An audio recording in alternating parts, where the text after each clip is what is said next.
ओम शांति।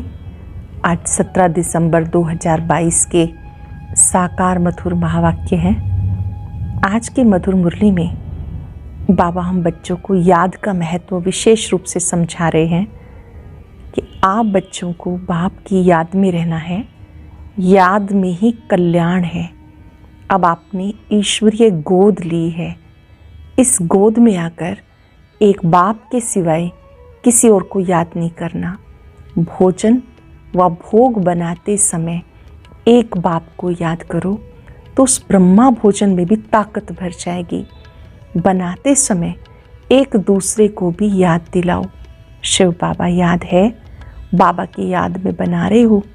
अगर एक दूसरे को याद दिलाएंगे तो इसमें अपना और दूसरों का कल्याण समाया हुआ है। बाबा श्रीमत देते हैं, बच्चे टाइम वेस्ट मत करो। इधर उधर फालतू बातों में अपना बुद्धियोग नहीं लगाओ।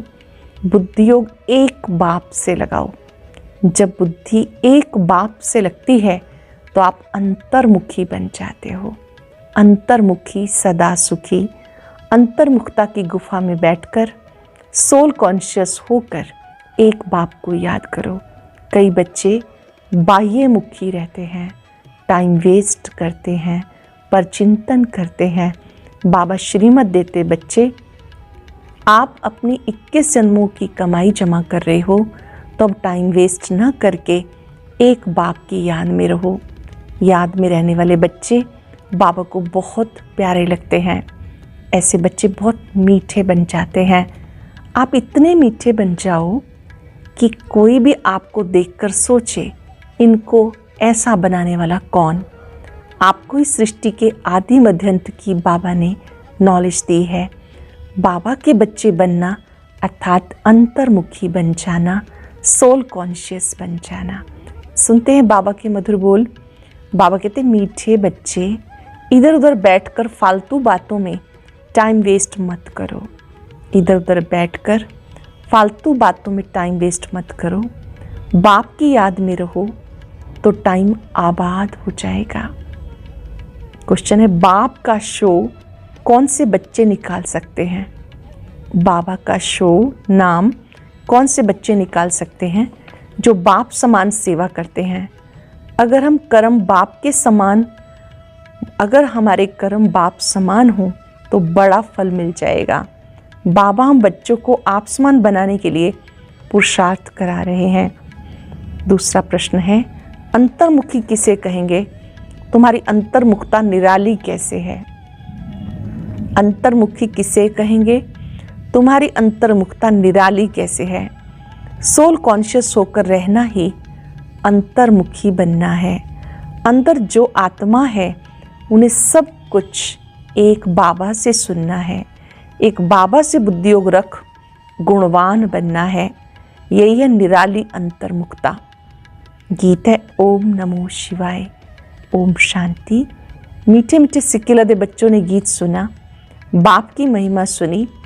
बाप की महिमा का फल फिर बच्चों को मिल रहा है और बच्चे बाप का शो करते हैं, परंतु शो तब करेंगे जब उन जैसी सर्विस करेंगे। ये फल भी भारी पाएंगे। अब तुम बच्चे प्रैक्टिकल में हो, भगत सिर्फ गाते हैं। तुम जानते हो बाप दादा संगम पर हमारे सम्मुख बैठे हैं। बाप जरूर दादा के तन में ही आएंगे। ये बच्चों को पक्का निश्चय है कि हम पुरुषार्थ कर अवश्य बाप समान बनेंगे। पुरुषार्थ कर अवश्य बाप समान बनेंगे। बाप पतित पावन ज्ञान सागर है, उससे तुम पतित पावनी ज्ञान गंगाएं निकली हो। गंगाएं क्यों कहा जाता? क्योंकि तुम सब सजनियाँ हो। सबको हम ज्ञान गंगा ही कहेंगे। हम सब कौन हैं? ज्ञान गंगा। बच्चों को नशा चढ़ता, हम श्रीमत पर सारे विश्व के मनुष्य मात्र को सुख दे सकते हैं जो और कोई नहीं दे सकता। बाबा आया है सबको सदगति देने और दिलाते बच्चों द्वारा, क्योंकि करण करावनहार है। तो ऐसे बाबा की श्रीमत पर जरूर चलना पड़े। बाबा कहते जो करेगा, जितनी सर्विस करेगा वो 21 जन्मों के लिए ऊंच प्रालब्ध पाएगा, परंतु तकदीर में नहीं तो कुछ करते नहीं है। बहुत सहज दिन प्रतिदिन बाबा बहुत अच्छे अच्छे पॉइंट्स देते। बाबा कहते जितनी झोली भरनी हो भर लो। ये मालूम भी अपने को पड़ सकता है कि हम अपनी झोली अच्छी रीति भर रहे हैं या कहीं टाइम वेस्ट करते हैं। भक्ति में बहुत टाइम वेस्ट किया, एनर्जी वेस्ट की, पैसे भी बर्बाद किए, मेहनत भी बर्बाद की। देखो कितनी मेहनत करते हैं, जब तप दान तीर्थ कितना करते हैं। वह जो कुछ हुआ ड्रामानुसार, अब तो है पुरुषार्थ की बात। जो बीत चुका, जो कुछ होना उसका कुछ होना नहीं, फिर अपने समय पर रिपीट होगा। बाबा कहते श्रीमत पे चलो, अपना टाइम यहाँ वहाँ बर्बाद मत करो, टाइम को आबाद करो बाप की याद में। टाइम को आबाद करो बाप की याद में। बहुत बच्चे हैं जो बाप की बातें एक कान से सुनकर दूसरे से निकाल देते हैं। जो अच्छी रीति धारण करेंगे वह औरों की भी जरूर सर्विस करेंगे, अपना समय कहीं भी बर्बाद नहीं करेंगे। बहुत बच्चे हैं जो सारा दिन बाह्यमुखी रहते हैं। बच्चों को पुरुषार्थ कर अंतर्मुखी बनना है। अंदर आत्मा है ना, ये निश्चय करना है। हम आत्माओं को बाबा समझा रहे हैं कि बच्चे तुम्हें सोल कॉन्शियस होकर रहना है। सच्चा सच्चा अंतर्मुखी उसको कहा जाता है। हमारे अंतर्मुखी होने की बातें ही निराली हैं। अंदर जो आत्मा है उसको सब कुछ बाबा से ही सुनना है। अंदर जो आत्मा है उसको सब कुछ बाबा से सुनना है। बहुत प्यार से बच्चों को बार बार समझाते। माता पिता और भी जो अनन्य भाई बहन हैं, जो अच्छी सर्विस करते हैं, उनसे तुम्हें सीखना है। भले थोड़े बहुत अवगुण तो सब में हैं, गाते हैं मुझ निर्गुण हारे में कोई गुण नहीं। अब तुम बच्चों को गुणवान बनना है, सो तब जब बाप से बुद्धि योग लगा होगा। गुणवान कब बनेंगे? जब बाबा से बुद्धि योग लगा होगा। माया बहुत भटकाएगी, बच्चे गिरते और चढ़ते रहते हैं। जो बॉडी कॉन्शियस रहते हैं वो गिरते रहते हैं, जो सोल कॉन्शियस रहते हैं वो गिरते नहीं। वह बाप से अंजाम करते हैं। हम ये काम करके दिखाएंगे, पूर्ण पवित्र बन के दिखाएंगे। अंदर में पक्का निश्चय करना चाहिए, हम बाबा से पूरा पूरा वर्षा लेंगे, कहीं भी फालतू टाइम नहीं गवाएंगे। बच्चों को शरीर निर्वाह भी करना है, घर बार छोड़ना तो हठ योगी सन्यासियों का काम है। तुमको अपनी रचना की भी पूरी देखरेख करनी है। दिल में निश्चय रखना है, इन आँखों से हम जो कुछ देखते हैं सब विनाश हो जाने वाला है। इसमें ममत्व रखने से अपना नुकसान करेंगे। ममत्व एक बाप से रखना है। मुख्य बात है पवित्रता की, अंडरलाइन कर लेंगे। कहाँ पे ममत्व रखने की छुट्टी मिल गई? बाबा से पूरा पूरा ममत्व रखो। ममत्व बाप से रखो। मुख्य बात है पवित्रता की। इस पर बहुत हंगामे होते हैं, क्रोध पर इतना हंगामा नहीं होगा। बाबा कहते हैं काम विकार इस समय सब में प्रवेश है, सब विकार से पैदा होते हैं। तुम समझा सकते हो, हम भ्रष्टाचारी को श्रेष्ठाचारी बनाने में मदद कर रहे हैं। तुम बच्चों को सोल कॉन्शियस रहना है, पतित पावन बाप को याद करना है। बुलाते हैं पतित पावन आओ, तो आकर क्या करेंगे? जरूर पावन बनाएंगे। यहाँ स्नान आदि की बात नहीं। बाबा कहते हैं माँ में कम याद करो और कोई उपाय नहीं, केवल मुझे याद करो और कोई उपाय नहीं। योग अग्नि से तुम पतित से पावन बनेंगे, आयरन एज से तुम गोल्डन एज में जाएंगे। ये एक ही उपाय है, दूसरा कोई उपाय नहीं। सब बीमारियों की एक ही दवाई है, बाप की याद। इससे सब दुख दूर हो जाते हैं। सब बीमारियों की एक ही दवाई है, बाबा की याद। इसमें सारे दुख दूर हो जाते हैं। बाप की याद से वर्षा भी याद आएगा। बाप माना ही वर्षा। लौकिक बाप भले कितना भी गरीब होगा, पाई पैसे बर्तन आदि का कुछ तो वर्षा देगा ना। तुमको पहले बाप को फिर वर्षे को याद करना है। बाबा कहते मन मना भव मध्याजी भव। बाबा तुम्हें सब वेदों शास्त्रों का सार समझाते, दूसरा कोई भी ये सार जानते ही नहीं। बाप सीधा कहते बच्चे देह अभिमान छोड़ दो। तुमको समझना चाहिए हम आत्माओं से बाबा बात कर रहे हैं। निराकार बाप निराकार बच्चों को कहेंगे तुम आत्माई कानों से सुनती हो, तुम ही सब कुछ करती हो। कोई भी हालत में बच्चों को देह अभिमानी नहीं बनना। अपने को आत्मा समझ बाप को याद करो, सर्विस भी करो। क्योंकि देह से सब काम होता है, वो तो करना ही पड़े। कोई कोई कुछ समय के लिए अनकॉन्शियस बेहोश भी हो जाते हैं, परंतु वो कोई ज्ञान की बात नहीं। यहाँ तो बाप को याद करने में मेहनत करनी है, जिसमें माया के बहुत विघ्न पड़ते हैं। जब याद करते हैं शिव बाबा को, उसमें बहुत विघ्न पड़ते। जानते हो हमने बाबा की गोद ली तो बाबा को जरूर याद करना है। भोग बनाते हो तो भी शिव बाबा को याद करना है। आगे भोग बनाते थे तो श्री कृष्ण जी को, श्री राम जी को, श्री गुरु नानक देव को याद करते थे, गुरबाणी पढ़ते थे। याद में बनाएंगे तो शुद्ध होगा, जो कुछ बनाएंगे वो शुद्ध हो जाएगा। फिर प्रैक्टिस बढ़ जाती है। यहाँ भी बाप की याद की प्रैक्टिस बढ़ जानी चाहिए। जितना हो सके भोग व भोजन बनाते समय बाबा को जरूर याद करना है, बहुत बहुत ज़रूरी है। परंतु बच्चे याद करते नहीं। भंडारे में एक दो को याद कराना चाहिए, बाबा को याद करके भोजन बनाओ। ऐसे करते करते पक्के हो जाएंगे। जिन्हें अभ्यास नहीं होगा वो कभी याद करेंगे नहीं। ब्रह्मा भोजन की बहुत महिमा है, तो जरूर कुछ होगा ना। देवताएं भी इच्छा रखते हैं ब्रह्मा भोजन की, तो याद में रहकर भोजन बनाने से अपना भी कल्याण होता है, आने वालों का भी कल्याण होता है। याद में रहने से बुद्धि में आ जाता कि हम शिव बाबा से वर्षा ले रहे हैं, परंतु बच्चे याद करते नहीं। ये कच्चाई है, याद की सब्जेक्ट में कच्चे हैं। आगे चलकर ऐसे बच्चे निकलेंगे जो बाप की याद में एकदम मस्त हो जाएंगे, याद में ही भोजन बनाएंगे। जैसे शराब का नशा चढ़ जाता है, तुम बच्चों को फिर ये रूहानी बाप की याद का नशा चढ़ा रहना चाहिए। इससे बहुत फ़ायदा है। साजन को व बाप को याद करना है। अति मीठा बाप है, इस जैसा मीठा कोई होता नहीं। अति मीठा बाप है, इस जैसा मीठा कोई होता नहीं। बाहर वाले इन बातों को जानते ही नहीं। देवी देवता धर्म वाले समझ सकते हैं। त्वमेव माता च पिता, ये एक निराकार बाप की महिमा है। जरूर बाप ने इतना ऊंच कर्तव्य किया, तब फिर भक्ति मार्ग में हम उनकी इतनी महिमा करते हैं। बाबा कहते मीठे बच्चे, सब तरफ से बुद्धि योग हटाओ। सारी दुनिया से, अपनी देह से भी बुद्धि का योग हटाकर माम एकम याद करो तो तुम्हारा बेड़ा पार हो जाएगा। वो सस्ता सौदा है, परंतु लेने वाले नंबरवार हैं। ये भी ड्रामा बना हुआ है। बाबा कितना अच्छी रीति समझाते, सुनते भी हैं। कोई तो अच्छी रीति धारण करते हैं, कोई एक कान से सुन दूसरे से निकाल देते हैं।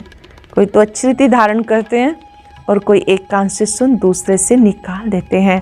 यहाँ सम्मुख सुनने से बच्चे रिफ्रेश होते हैं, बाहर जाने से भूल जाते हैं, कुछ भी याद नहीं रहता। कोई तो अच्छी रीति रिपीट भी करेंगे, बाबा ने समझाया वो प्रैक्टिकल में करेंगे। सभी जो बाबा ने कहा वो प्रैक्टिकल में करेंगे। सवेरे उठकर तुम बाबा की याद में भोजन बनाएंगे तो भोजन में भी ताकत आएगी। याद में भोजन बना होगा तो उसमें ताकत आएगी। इतना तुम बच्चों को नशा रहना चाहिए। सारे मनुष्य कुल का उद्धार करना है, मनुष्य कुल की ही बात है। ऐसे नहीं कि जानवर आदि का उद्धार करेंगे। उनका ड्रामा में पार्टी ये है, जैसा मनुष्य वैसा फर्नीचर। सत्युग में कीचड़ पट्टी होती नहीं। तुम्हारे लिए कितने वैभव हैं, वहाँ पंछी जानवर आदि सब रॉयल होते हैं। जैसा मनुष्य वैसे उनकी सामग्री। गरीब की सामग्री क्या होगी, साहूकार की सामग्री कितनी रॉयल होगी। तुम बच्चे जानते हो बाबा में बहुत ऊंची कमाई करा रहे हैं। फिर जितनी जो करे, पढ़ाई तो एक ही है, पद हर एक नंबरवार पाते हैं। राजा रानी प्रजा, साहूकार के नौकर चाकर, गरीब के नौकर चाकर सब होते हैं। बुद्धि में हम अपनी राजधानी योग बल से स्थापन कर रहे हैं। हथियारों आदि की यहाँ बात नहीं, यह है अभी की बात। योग बल से तुम राजा ही पाते हो। इस समय तुम ब्राह्मणियाँ हो, शक्तियाँ हो। सत्युग में देवियों को हथियार आदि नहीं दे सकते। सत्युग में देवियों को हथियार आदि नहीं हो सकते। यह है अभी की बात। ज्ञान तलवार, ज्ञान खड्ग, फिर वह सब स्थूल रूप से ले गए। ज्ञान के अस्त्र शस्त्र हैं, वहाँ पर स्थूल रूप में दिखा दिए। अब तुम्हारी सूरत और सीरत दोनों बदलती है, काले से गोरे बनते जाते हैं। सर्वगुण संपन्न 16 कला संपूर्ण बनते हो। फिर जितना जो पुरुषार्थ करेंगे, इसमें झूठ तो चल ना सके। अगर अंदर कुछ काला भरा होगा तो बाहर भी काला ही दिखाई देगा। बाबा कहते बच्चे तुम ऐसे मीठे बनो जो सब समझें, इनको ऐसे बनाने वाला कौन। इतने मीठे बनो जो सब समझे इनको ऐसा बनाने वाला कौन। तुम्हारी बुद्धि में सारे सृष्टि के आदि मध्य अंत की नॉलेज है। इस चक्र को जानने से तुम चक्रवर्ती राजा बनेंगे। बोर्ड लगा दो, रचता है बाप, वही सारी नॉलेज देते। तुम हो ब्राह्मण, तुम्हारी बात ही न्यारी है। तुम ब्रह्मा मुख वंशावली ब्राह्मणों को बाबा नॉलेज सुना रहे हैं। तो शिव बाबा के साथ तुम्हारा कितना लव होना चाहिए। परंतु अच्छे अच्छे फर्स्ट क्लास बच्चे योग में फेल हो जाते हैं। अच्छे अच्छे बच्चे भी योग में फेल हो जाते। ज्ञान बड़ा सहज है, मुरली भी अच्छी चलाते हैं, परंतु योग में मेहनत है। याद से विक्रम विनाश करना ये मेहनत है, बस इसमें बहुत फेल होते हैं। भगवान आज तुमको मनुष्य से देवता, पतित से पावन बनाने आया हूँ।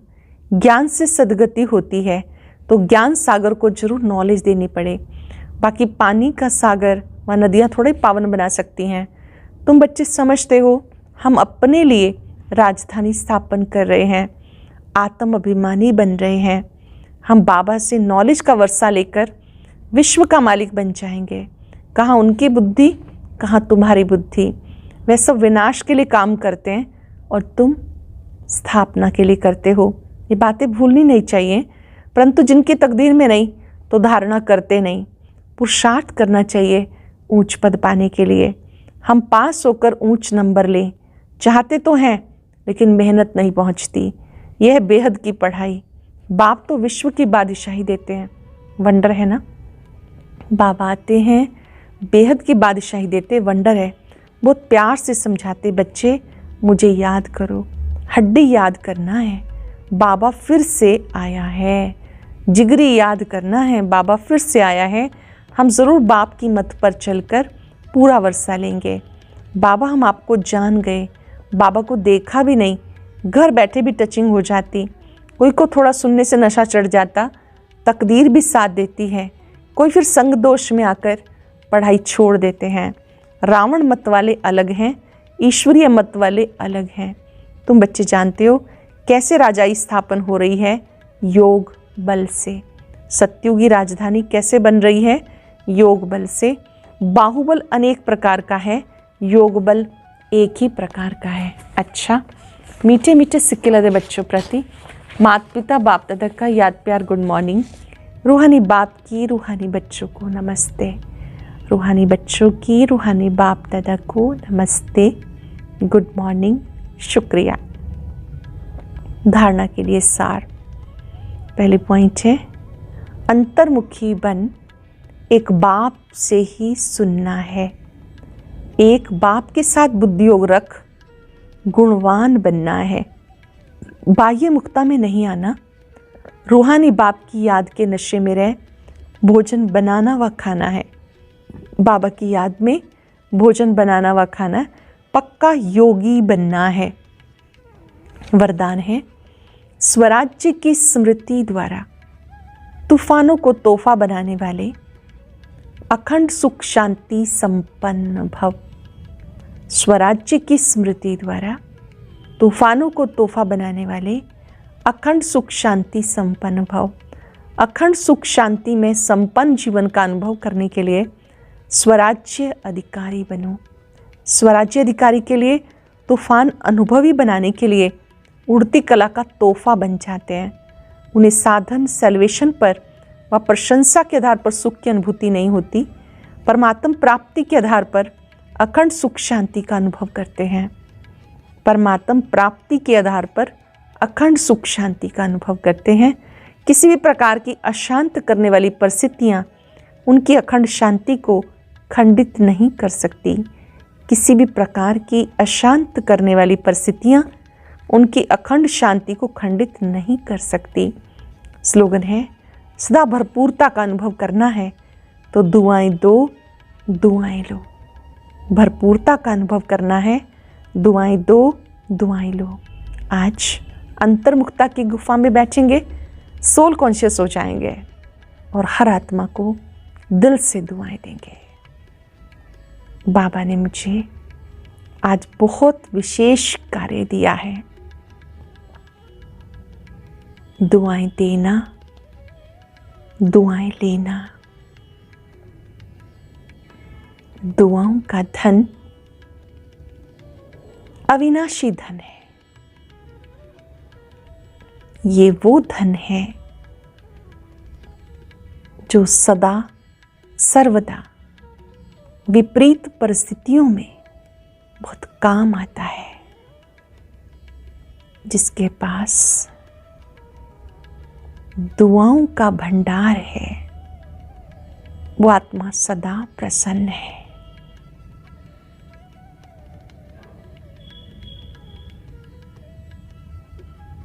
विश्व परिवार को सम्मुख देखते हुए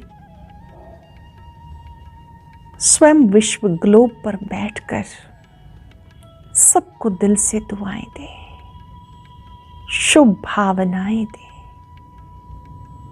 सर्व का कल्याण हो। सभी परमात्म छत्र छाया में रहे। सबका संबंध सर्वशक्तिवान से हो।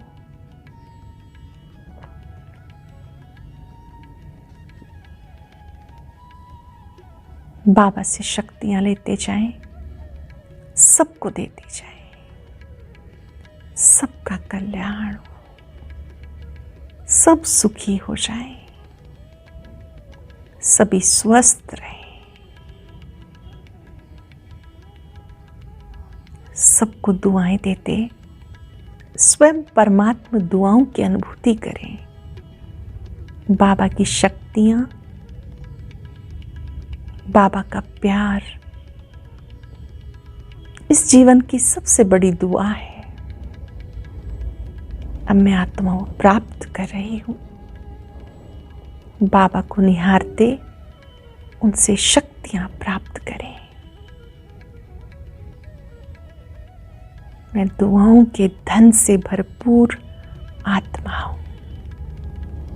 ओम शांति शांति।